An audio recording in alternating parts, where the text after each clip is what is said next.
Makhachev is a sensational fighter. A boring fighter.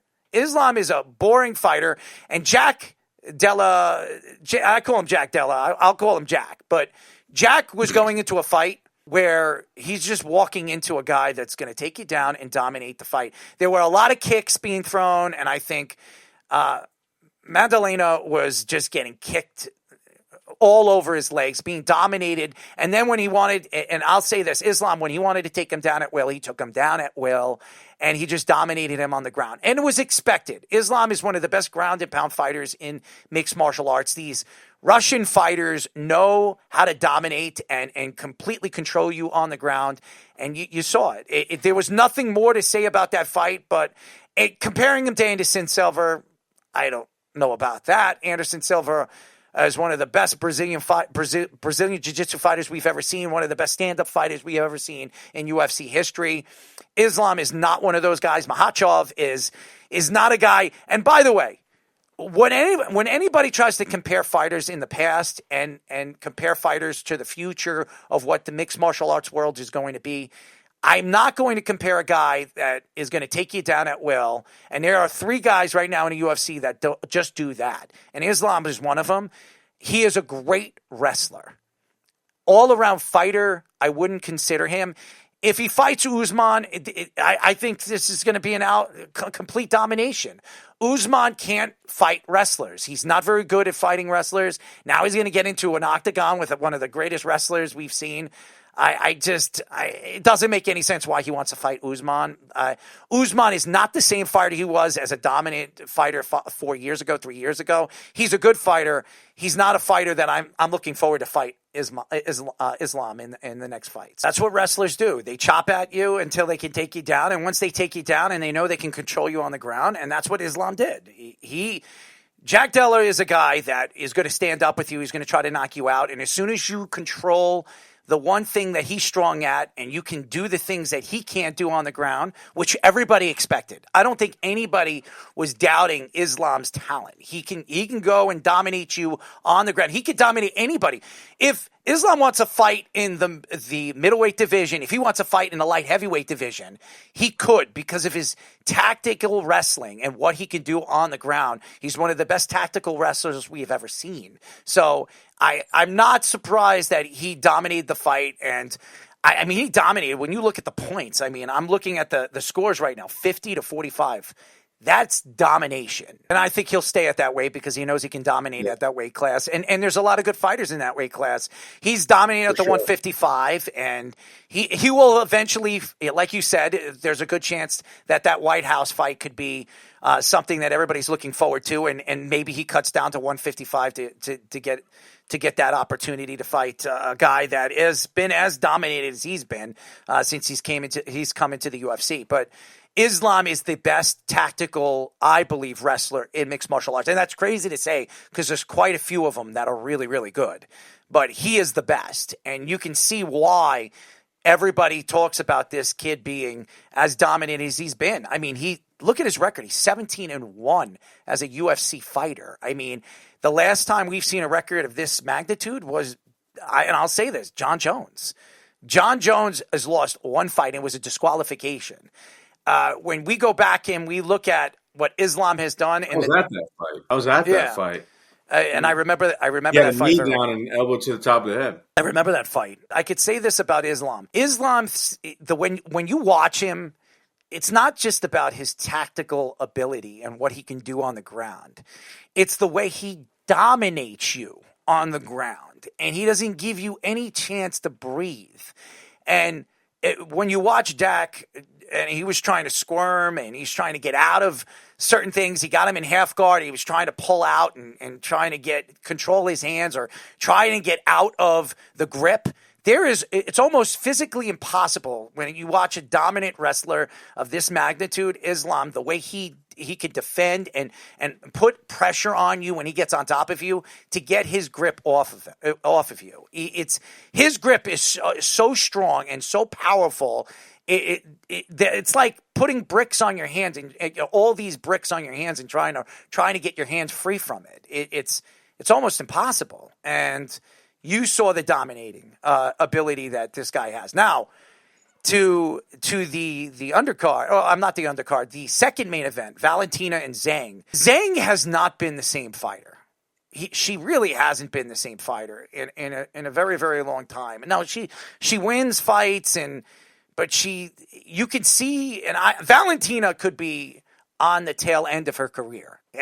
And we all know how good Valentina is, and a lot of people believe eventually she's going to retire. She has to retire eventually. I think there's a couple of fights that people want to see, and it could happen.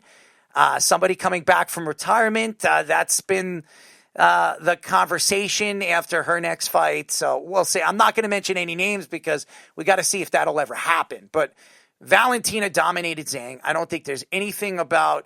Valentina could go down as the greatest woman fighter of all time. And a lot of people, technically, she is the greatest technical fighter we've ever seen. Muay Thai, wrestler, Brazilian Jiu-Jitsu artist, stand-up kickboxer. I don't know about boxer because there's somebody that just came back from retirement that couldn't, beg to differ on that. But I'm talking about Nunes. I want to see Amanda Nunes and Valentina fight again. I'm interested to see if that'll ever happen. Amanda Nunes has a fight coming up I want to see, and people want to see. If she comes out the winner, we might see the Valentina fight because I think Valentina would oblige her and actually fight her. But I think what Valentina has done for mixed martial arts and women mixed martial arts has really taken mixed martial arts to another level. And I think what she brings to the table is not just technical type of fighting. It's just what she can do as a fan favorite and what she brings. She went overseas for 4 years to train in Muay Thai.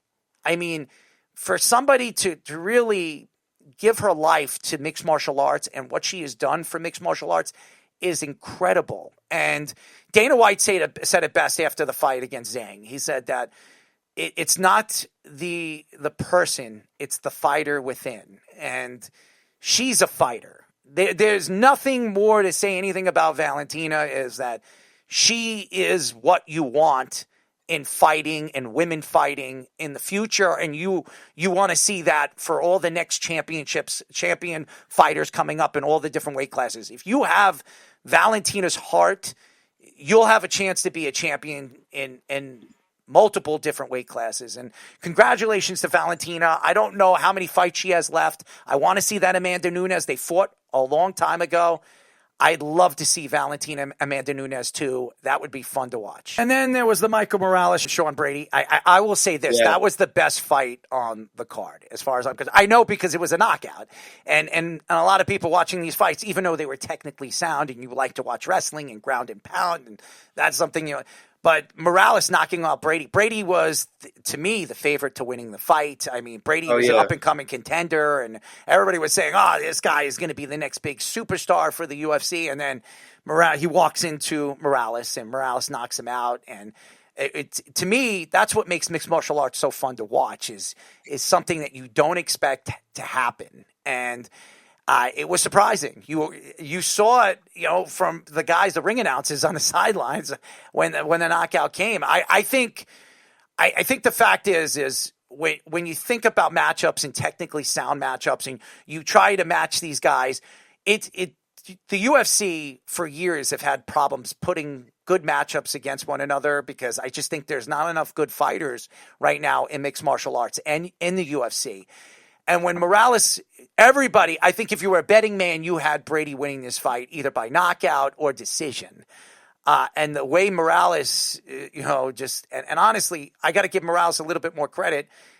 I think Morales has an opportunity now to maybe, if he wins another fight, to be a title contender. And it's pretty incredible how Brady was right there to be the next big thing, and now he drops, and Morales moves up, and if he wins another big fight, he's the contender just because of a knockout. It's incredible, and that's the thing about mixed martial arts that you love, and it's so crazy how one guy can drop from behind the contender and jump right all the way up from one fight and be a contender for that weight class. So congratulations to Morales. I thought that was the fight of the card, and I think that was fight of the night. All right, I want to finish up with this Jake Paul fight, and I left the best for last because I think Jake Paul is absolutely out of his effing mind. All right, you have to be the dumbest marketer, and I'll say this, he is a marketing sensation. The guy knows how to make money. You do not, and I repeat, you do not, and I understand Anthony Joshua is not the same fighter. That's fine. This is a 6'6",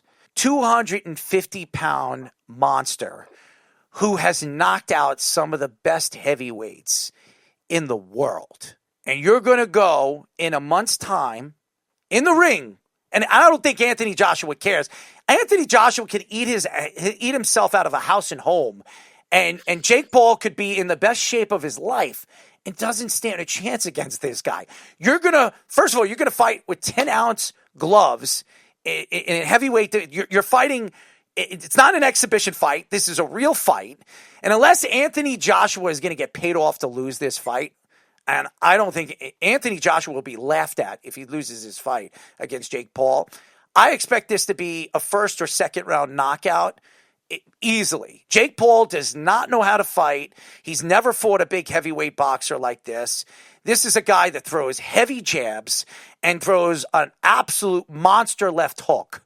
I mean, I don't think he stands a chance. And if Jake Paul lasts around in this fight, I give him credit. I mean, this is ridiculous. To me, this is a mockery of boxing. When you see, and Joshua should be ashamed of himself, because I would have rather seen Nagano fight against him, because this is an ex-UFC fighter trying to box, and that would have been more interesting. But to see this, I mean, this hurts boxing. I really do, and I think this is a mockery. Anthony Joshua, you better knock him out in the first round. You better knock him out and teach Jake Paul a little bit of a lesson that you don't challenge a heavyweight fighter. You don't challenge a real professional boxer at your own game. This is by far the best fighter he's ever fought against. It's not even close. And to fight Tank Davis, I think that made more sense because he's like 70 pounds or 60 pounds heavier than him. This guy is 30 pounds heavier than him at his best day, and this guy throws heavy, heavy punches. So Jake Paul doesn't stand a chance in this fight. I think he's out of his mind. That's all I'm going to say about that. Look at that. Come on, guys. Watch Anthony Joshua. Dude, he's throwing jabs that can knock you out. If he beats Anthony Joshua and knocks him out, he's going to say, I just knocked out, at one point, the heavyweight champion of the world. And he's going to say, okay, where's Canelo? Where's this? This would be huge for him and his marketing scheme. I'm going to tell you, if Anthony Joshua gets paid off to lose this fight, this is an embarrassment.